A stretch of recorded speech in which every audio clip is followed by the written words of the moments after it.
Hello friends, welcome to Manitha creations. ఈరోజు కార్తీక దీపం 2 ఎపిసోడ్లో ఊహించని ట్విస్ట్లు, భావోద్వేగ సన్నివేశాలు ప్రేక్షకులను ఆకట్టుకున్నాయి. దీప నమ్మిన వ్యక్తి మోసం చేయడం వల్ల 20 లక్షల రూపాయలు భారీ నష్టం ఎదురవుతుందని, ఆ నష్టంతో కుటుంబ సభ్యులందరూ దీపను నిందిస్తూ ఉండగా ఆమె జీవితమే కీలక మలుపు తిరిగే పరిస్థితి ఏర్పడింది. అసలు దీప ఈ సమస్య నుంచి ఎలా బయటపడుతుంది? జ్యోత్స్న పన్నిన కుట్ర సక్సెస్ అవుతుందా, లేక చివరి క్షణాల్లో కథ మరో మలుపు తిరుగుతుందా? పూర్తి వివరాలు ఈ వీడియోలో తెలుసుకుందాం. సీన్ స్టార్టింగ్లో సూరజ్ అయితే వాళ్ళ ఇంటికి వెళ్ళి అడుగుతారు, ఏంటి ఫుడ్ ఆర్డర్ చేశారా? ఫుడ్ ఆర్డర్ చేసింది ఈయన కాదండి, బాలరాజు గారు అని చెప్పేసి సూరజ్ అనగా, వాడెవడు ఫుడ్ ఆర్డర్ చేశాడు కదండి, అయితే అతనికి ఇవ్వండి, నాకెందుకు ఇస్తున్నారు అని చెప్పేసి అంటాడు. ఈ అడ్రస్ ఇచ్చారండి అని చెప్పి సూరజ్ అనగా, నా పేరు సూరిబాబు, బాలరాజు ఎవరో నాకు తెలీదు, ఒక్క నిమిషం ఉండండి అని చెప్పి సూరజ్ అని ఇంకా కాల్ చేస్తూ ఉంటాడు. కాల్ చేసినప్పుడు ఇలా అయితే వస్తుంది, మీరు డయల్ చేసిన నెంబర్ ప్రస్తుతం స్విచ్ ఆఫ్ చేయబడినది అని అయితే వస్తుంది.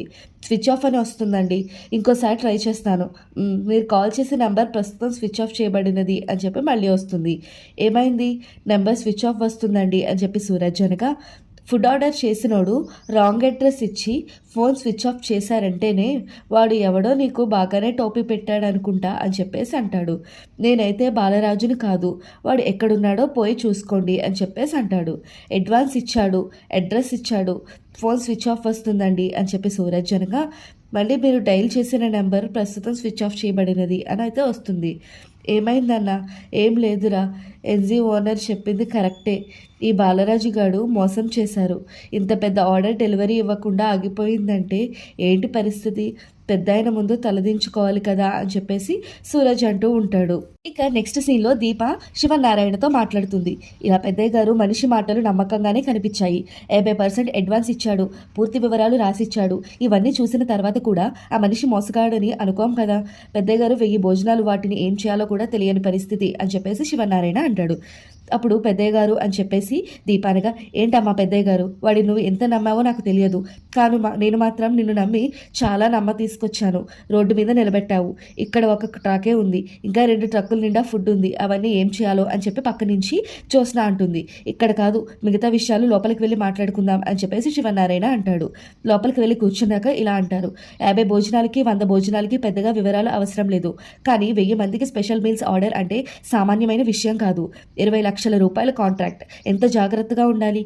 అడ్రస్ రాసిచ్చాడు సార్, కానీ అది ఫేక్ అడ్రస్, ఈ విషయం మీరు తెలుసుకోవాల్సింది ఫుడ్ డెలివరీ చేసేటప్పుడు కాదు, చేయడానికంటే ముందు అని చెప్పేసి శివనారాయణ అంటాడు. అప్పుడు దీప ఇలా అంటుంది, పెద్దయ్య గారు ఆ మనిషిని చూస్తే అని చెప్పేసి మొదలు పెట్టగా, మాట్లాడకు దీప, నేను చూస్తుంటేనే మాట్లాడడానికి చాలా చాలా చిరాగ్గా ఉంది, ఇంతకు ముందు కూడా ఇలాగే జరిగింది, నీ ఆజ్ఞంతో శాండల్వుడ్ మీడియా ఆర్డర్ పోగొట్టావు, ఆ రోజు నువ్వు ఏమన్నావు, ఒకసారి మోసపోవడం మంచితనం, రెండోసారి మోసపోవడం చేతకానితనం అని చెప్పేసి అన్నావు కదా, ఒకసారి మోసపోవడం మంచితనం, రెండోసారి మోసపోవడం చేతకానితనం, నీ మాట ప్రకారం చూసినా ఇది నీ చేతకానితనమే కదా అని చెప్పి శివనారాయణ అంటాడు. నేను ఆ రోజు మరో మాట కూడా చెప్పా, నీకు అప్పగించిన బాధ్యతకి నువ్వే జవాబుదారీ, ఏం జరిగినా పూర్తి బాధ్యత నీదే, నేను నిన్నే అడుగుతాను అన్నానా లేదా అన్నారు అని చెప్పి దీప అంటుంది. మరి ఇప్పుడు ఏం సమాధానం చెప్తావు అని చెప్పేసి శివనారాయణ దీపను అడుగుతాడు. ఇది నా చేతకానితనంలా లేదు, నీలాంటి వాళ్ళని పెట్టుకుని పని చేయడం మా చేతకానితనంలా ఉంది అని చెప్పేసి శివనారాయణ అనగా, పెద్దయ్య గారు పరువు తీసేసావు కదమ్మా, తలదించుకునేలా చేసావు, ఈ విషయం ఈ 4 గోళ్ల మధ్యలో ఉండిపోతుంది అనుకున్నావా? ఒకడు మన ఆఫీస్కి వచ్చి ఫుడ్ ఆర్డర్ చేసి మనల్ని మోసం చేశాడు అంటే మనం ఎంత నిర్లక్ష్యంగా ఉన్నా మనకు అర్థమవుతుంది, మనం ఎంత అసమర్థులమో మనకు బయట జనాలకు అర్థమవుతుంది, ఇంకా మన అదృష్టం బాగుంది, 50% అడ్వాన్స్ ఇచ్చాడు, లేదంటే మీరు నష్టం ఇప్పుడు పడే బాధ కంటే ఎక్కువగా ఉండేది అని చెప్పేసి అంటుంది. మోసం చేయాలనుకునేవాడు 10 లక్షల చెక్కు ఎందుకు ఇస్తాడు అని చెప్పి కార్తిక్ అనగా, ఎక్కడో ఏదో తేడా జరిగి ఉంటుంది సార్ అని చెప్పి కార్తిక్ అంటాడు. ఈ లోపల మేనేజర్ అయితే వస్తాడు. సార్ అని చెప్పేసి రాగానే, ఏమైంది అనగా, కస్టమర్ ఇచ్చిన చెక్కు బౌన్స్ అయింది సార్ అని చెప్పేసి అంటాడు. అడ్వాన్స్ పేరుతో వాడెవడో మనల్ని పూర్తిగా ముంచేశాడు సార్, మంచిది వాడు కాదు వంశీ, ఇదిగో ఈ దీప అని చెప్పేసి శివనారాయణ అంటాడు. వాడు తక్కువ అమౌంట్ కడిగినప్పుడే నాకు అనుమానం వచ్చింది అని చెప్పేసి జ్యోత్స్న అంటుంది. కానీ నా మీద పంతానికి పోయి దీప తక్కువ రేటుగా ఆర్డర్ తీసుకుంది అని చెప్పేసి అనగా, నేను ఆ బడ్జెట్లో చేయగలని నమ్మే ఆర్డర్ తీసుకున్నాను అని చెప్పేసి దీప అంటుంది. ఏంటి ఆర్డర్ తీసుకునేది నాన్న, బ్యాంక్ హాలిడే నాడు వాడు చెక్ ఇచ్చాడంటేనే కాస్త ఆలోచించాలి కదా దశరథ. 20 లక్షల ఆర్డర్ వచ్చిందని సంబరపడిపోవడమే కానీ దాని తాలూకా పూర్తి వివరాలు తెలుసుకునే జ్ఞానం మాత్రం లేదు. జ్ఞానం ఎందుకుంటుంది? నష్టం తనకైతే జాగ్రత్త పడేది, తనకి కాదు కదా. కొన్ని విషయాల్లో దీపకు ఇబ్బందులు ఉన్నాయని సాయంగా మనిషిని పెట్టుకోమన్నాం. మనిషే లేనప్పుడు నష్టం వేలల్లో ఉంటే ఆ మనిషి వచ్చాక నష్టం లక్షల్లోకి మారింది అని చెప్పి జ్యోత్స్న ఇంకా మాటలంటూ ఉంటుంది.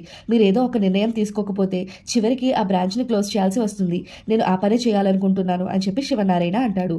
బ్రాంచ్ని క్లోజ్ చేయడం ఏంటి నన్ను? అంతకు మించిన దారి కనిపించడం లేదు. అసలు ఇక్కడ మనం డబ్బు ఒక్కటే నష్టపోవడం లేదు, మన పేరు మర్యాద కూడా నష్టపోతున్నాం. నా ఇన్నాళ్ళ రెస్టారెంట్ వ్యాపారంలో నాకు ఇంత పెద్ద నష్టం ఎప్పుడూ జరగలేదు. నష్టాలు వచ్చి ఉండొచ్చు కానీ ఇలా మోసపోలేదు. ఎవరో చేసిన మోసానికి దీప మాత్రం ఏం చేస్తుంది నాన్న? ఈ పోటీ ప్రపంచంలో వ్యాపారం చేయాలంటే మంచితనం ఒక్కటే సరిపోదు. అసలు మన మీద గెలవడానికో మనల్ని రోడ్డు మీదకు కూర్చడానికో జరిగే మోసాలను కూడా అర్థం చేసుకోవాలి, జాగ్రత్త పడాలి. కానీ దీప జాగ్రత్త పడటం కనిపించడం లేదు. ఆర్డర్ వచ్చింది, డెలివరీ చేసేసాను. ఇప్పుడు మొత్తం భోజనాలు తీసుకొచ్చి ఆఫీస్ ముందు నిలబెట్టారు. అవి ఎంత ఖరీదైన వంటలైనా వాటికి విలువ ఉండేది ఈరోజు సాయంత్రం వరకే. పని ఆ తర్వాత పాడైపోయడమో లేక ఎందుకు పనికిరాదు అని చెప్పేసి శివనారాయణ అంటూ ఉంటాడు. అందుకే పెద్దలు ఎప్పుడో ఒక మాట చెప్తూ ఉంటారు. కారులో నలుగురు తింగరోళ్ళు ఉండి డ్రైవర్ తెలివైనోడైతే అనుకున్న టైంకి అనుకున్న ప్లేస్లో వాళ్ళని దింపుతాడు. అదే కారులో నలుగురు తెలివైనోళ్ళు ఉండి డ్రైవర్ తింగరోడైతే బండి రాంగ్ రూట్లోనే తిరుగుతూ ఉంటుంది అని చెప్పి శివనారాయణ ఎగ్జాంపుల్స్ అని చెప్తూ ఉంటాడు. ఇప్పుడు మనమంతా డ్రైవింగ్ దీప చేతికి ఇచ్చాం, బండి రాంగ్ రూట్లోనే వెళ్తుంది మరి అని చెప్పేసి అంటూ ఉంటాడు. అసలే నష్టాల్లో ఉన్న బ్రాంచ్కి మరో 20 లక్షల నష్టం అంటే దాన్ని కంటిన్యూ చేయడం కంటే క్లోజ్ చేయడమే మంచిది అని చెప్పేసి అంటాడు. అప్పుడు శివనారాయణ గారికి రెస్టారెంట్ నడపడం చేత కాదు, బ్రాంచ్ క్లోజ్ చేసేశారు అని అంటారు అని చెప్పేసి జ్యోత్స్న అంటుంది. అనిపించే పరిస్థితి దీప తీసుకొచ్చినప్పుడు ధనం అనడంలో తప్పేముంది అని చెప్పేసి అనగా, పెద్దయ్య అని చెప్పేసి దీప అనగా, ఇంకెక్కడ మిగిలిందిరా పెద్దరికం? ఒకటి చేతిలో మోసపోయి అది చచ్చిపోయింది. నువ్వు ఇప్పుడు పెద్దయ్య గారు కాదు, ఎందుకు పనికిరాని అయ్యగారు అని చెప్పి పిలు అని చెప్పేసి అంటాడు. తప్పు జరిగింది పెద్దయ్య గారు, సర్దిద్దుకోవడానికి నాకు ఒక అవకాశం ఇవ్వండి అని చెప్పేసి దీపానగా, ఎలా సర్దిదిద్దుకుంటావు? ఎలా సర్దిదిద్దుకుంటుందో తన ఇష్టం, నష్టం జరుగుతుంది తనకు సంబంధించిన బ్రాంచ్లో కాబట్టి ఆ నష్టాన్ని పూడించే బాధ్యత కూడా దీపే తీసుకోవాలి అని చెప్పి కార్తీక్ అంటాడు. కేవలం ఈ నష్టం ఒక బ్రాంచ్కి మాత్రమే పరిమితమే ఉండిపోదు, మొత్తం సంస్థకి ఎఫెక్ట్ అవుతుంది. చేసిన తప్పుకి ఎక్కడ భార్య మీద యాక్షన్ తీసుకుంటారో అని ముందుగానే జాగ్రత్త పడుతున్నావా బావా అని చెప్పేసి జ్యోత్స్న అనగా, బాధ్యత నువ్వు తీసుకుంటావా అని చెప్పేసి కార్తీక్ జ్యోత్స్నని అంటాడు. నేనెందుకు తీసుకుంటాను, మరెందుకు మాట్లాడుతున్నావు అని చెప్పేసి అంటాడు కార్తీక్. రోడ్డు మీద వెళ్తున్నప్పుడు మన తప్పు లేకపోయినా మనకి యాక్సిడెంట్ జరగచ్చు, అక్కడే ఏడుస్తూ కూర్చోం కదా, తర్వాత ఏం చేయాలో ఆలోచిస్తాం. ఇక్కడ అదే జరుగుతుంది. ఇదిగో ఈ మట్టి మనిషి ఉంది కదా, ఈవిడికి ఉన్న చెడ్డ అలవాటు ఏంటంటే అందరినీ గుడ్డిగా నమ్మటం. నవ్వుల వెనక విషయాలు ఉంటాయని, అందంగా మాట్లాడే మాటల వెనక లోతైన కూతలు ఉంటాయని ఈ మనిషికి తెలియదు. ఎందుకంటే ఈ మనిషి మట్టి మనిషి, మట్టికి కల్మషం ఉండదు, నీరు పోసినా తీసుకుంటుంది, విషం పోసినా తీసుకుంటుంది అని చెప్పి కార్తీక్ మాట్లాడుతూ ఉంటాడు. ఒక ఆర్డర్ వచ్చిందని చిన్నపిల్లల సంతోషపడిపోయింది. దీపకు నా దిష్టే తగులుతుందేమో అనుకున్నాను, కానీ ఎవరి దిష్టో గట్టిగానే తగిలింది. తను కడుపుతో ఉందని తెలిసినా నిన్నటి నుంచి ఆర్డర్ డెలివరీ చేసేంత వరకు దాని గురించి ఆలోచిస్తూనే ఉంది. కస్టమర్కి మంచి క్వాలిటీ భోజనం ఇవ్వాలి, దీనివల్ల మనకి 10 ఆర్డర్లు రావాలి, ఈ సంస్థలోనే నా బ్రాంచ్ నెంబర్ 1గా ఎదగాలి, పెద్ద అయిన నన్ను మెచ్చుకోవాలి, ఇలా ఏవేవో రాత్రంతా చెప్తూనే ఉంది. ఇన్నిసార్లు ఎందుకు చెప్తున్నావు దీప? నువ్వు పడుకుంటేనే నీ కడుపులో ఉన్న బిడ్డ పడుకుంటుంది అని అడిగితే తను ఏమందో తెలుసా? పెద్దయిన గౌరవం కోసం నేను నా బిడ్డ ఇద్దరం కష్టపడతాం. తన కష్టం ఇప్పుడు బూడిదలో పోసిన పన్నీర్ అయిపోకూడదు సార్, తనకు ఒక అవకాశం ఇవ్వండి అని చెప్పేసి కార్తీక్ అయితే అంటాడు. అప్పుడు జ్యోత్స్న, ఇవ్వకు తాత, ఇవ్వకపోతే ఎలా నిరూపించుకుంటుంది? నిరూపించుకోలేదు, చాలు, ఆల్రెడీ నేను ఒకసారి అవకాశం ఇచ్చాను, ఇదే మొదటిసారి, ఇదే ఆఖరిసారి అని కూడా చెప్పాను. ఇప్పుడు మరోసారి క్షమించి ఆ మాట మీద నేనే నిలబడకుండా ఉండమంటావా? అందుకే నేను ఒక నిర్ణయం తీసుకున్నాను, చెప్తాను వినండి అని చెప్పి శివనారాయణ అంటాడు. కంపెనీకి ఎంత నష్టం తీసుకొచ్చిన దీప మళ్ళీ ఈ సంస్థలో అడుగు పెట్టడానికి వీలు లేదు. తన నిర్లక్ష్యానికి బలైంది ఈ సంస్థ మర్యాద కాబట్టి మళ్ళీ జీవితంలో దీపముఖం నేను చూడను. ఈ నష్టాన్ని ఏదోలా నేనే భరిస్తాను, ఇక నువ్వు బయలుదేరు అని చెప్పేసి శివనారాయణ అంటాడు.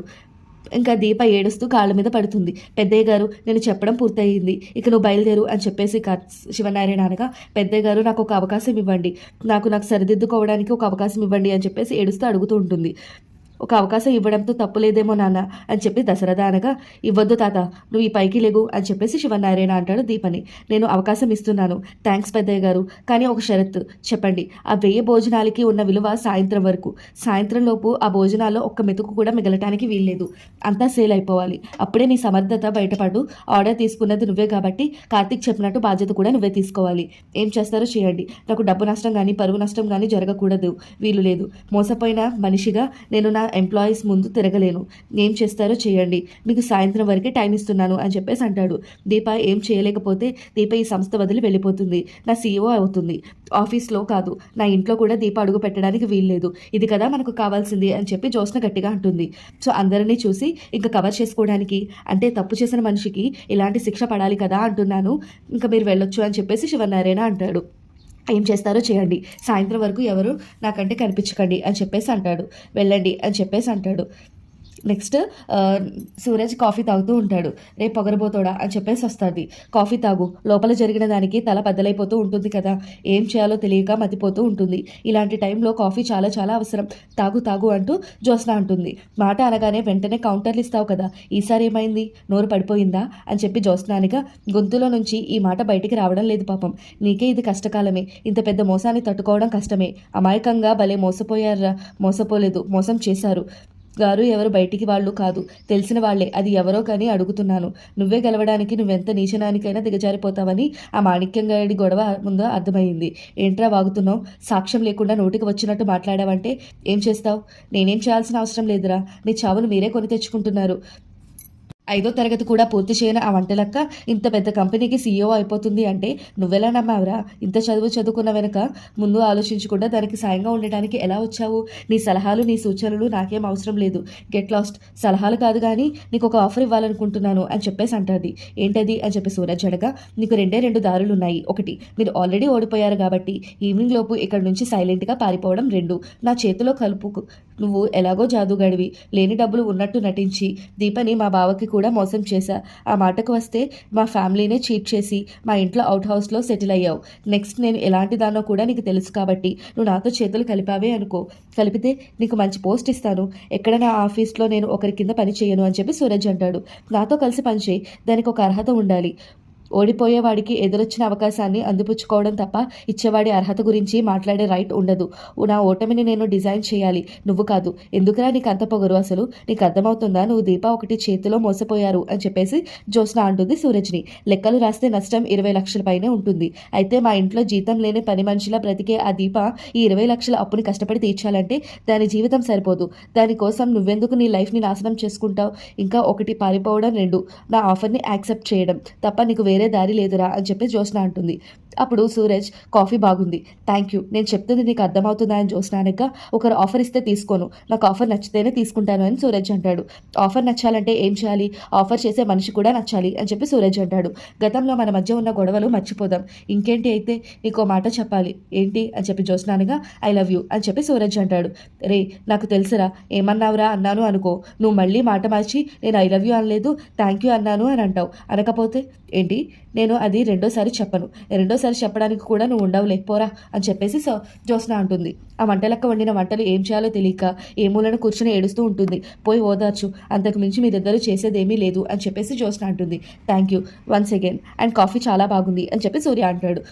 వెళ్ళరా వెళ్ళు, ఈ పొగరు ఈవినింగ్కి దిగిపోతుందిలే అని చెప్పి జ్యోత్స్న అంటుంది. ఏంటండి ఇలా జరిగిందంటే అని బాధపడుతున్నారా అని చెప్పి సూరజ్ దీపతో అంటాడు.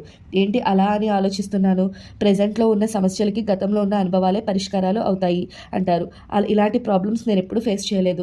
నాకు తెలిసిన దాన్ని బట్టి మీరు గతంలో ఇడ్లీ బండి నడిపేవారు, రైట్ ఆర్ రాంగ్? నిజమేనండి.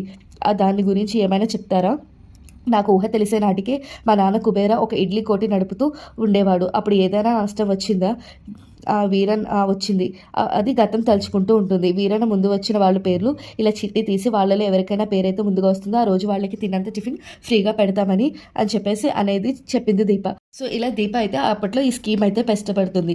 కస్టమర్ల రాక బిజినెస్ సరిగ్గా జరగడం లేదని మా నాన్న చెప్తే టిఫిన్ చేసిన వాళ్ళకి లాటరీ తీసి లాటరీ తగిలిన వాళ్ళకి నెక్స్ట్ డే టిఫిన్ ఫ్రీగా ఇచ్చేవారు. గుడ్ ఐడియా, ఇంకొంచెం చెప్పండి. అంతే. అంటే ఎప్పుడైనా ఫుడ్ మిగిలిపోతే ఏం చేసేవారు? నేనైతే మిగిలిపోయిన ఫుడ్ని ఏదైనా హాస్పిటల్కి వెళ్ళి బయట ఉన్న పేదవాళ్ళకి ఫ్రీగా పంచిపెట్టేదాన్ని అని చెప్పేసి చెప్పేది. కొన్నిసార్లు అయితే వాళ్ళ కోసమే మిగిల్చేదాన్ని. అంతేకాదు, ఏనాడు మిగిలిపోయిన ఫుడ్ని ఇంటికి తీసుకువెళ్ళేదాన్ని కాదు. పదండి. ఎక్కడికి? ప్రెజెంట్లో మన సమస్యకి మీ గతమే పరిష్కారం అని చెప్పేసి సూరజ్ అంటాడు. అర్థం కాలేదు, నాకు ఐడియా వచ్చింది, చెప్తాను పదండి. ముందు మనం డిస్కస్ చేసుకుని తర్వాత పెద్ద ఆయన దగ్గరికి వెళ్దాము అని చెప్పి సూరజ్ అనగా, మళ్ళీ పెద్ద ఆయన దగ్గరికా? అంటే మనం ఓడిపోయాం కదా, మళ్ళీ లేచి నిలబడదాం పదండి అని చెప్పేసి సూరజ్ అంటాడు. ఇక్కడితో అయితే ఈరోజు ఎపిసోడ్ కంప్లీట్ అవుతుంది. ఈరోజు కార్తీక దీపం ఎపిసోడ్లో దీప జీవితాన్ని మార్చేసే భారీ సవాల్ ఎదురైంది. సాయంత్రం లోపు 1000 భోజనాలను అమ్మాలనే కఠినమైన షరతుతో దీప భవిష్యత్ ఇప్పుడు తేలబోతుంది. మరోవైపు జ్యోత్స్న తన కుట్రలతో దీపను పూర్తిగా ఓడించాలని చూస్తుంది. కానీ దీప మాత్రం చివరి వరకు పోరాడాలని నిర్ణయించుకుంది. మరి ఈ పోరాటంలో విజయం ఎవరిది? దీప తన నిర్దోషిత్వాన్ని నిరూపించుకోగలదా అనేది రాబోయే ఎపిసోడ్స్లో చూడాల్సిందే. ఈ ఎపిసోడ్ పైన మీ అభిప్రాయం ఏంటో నాకు కామెంట్లో తప్పకుండా చేయండి. సో ఈ వీడియో కనుక మీకు నచ్చినట్లయితే లైక్ చేయండి, షేర్ చేయండి అండ్ మనిత క్రియేషన్స్ ఛానల్ని సబ్స్క్రైబ్ చేసి పక్కనే ఉన్న బెల్ ఐకాన్పై క్లిక్ చేయండి. Thank you for watching. Until then catch you later. Bye by.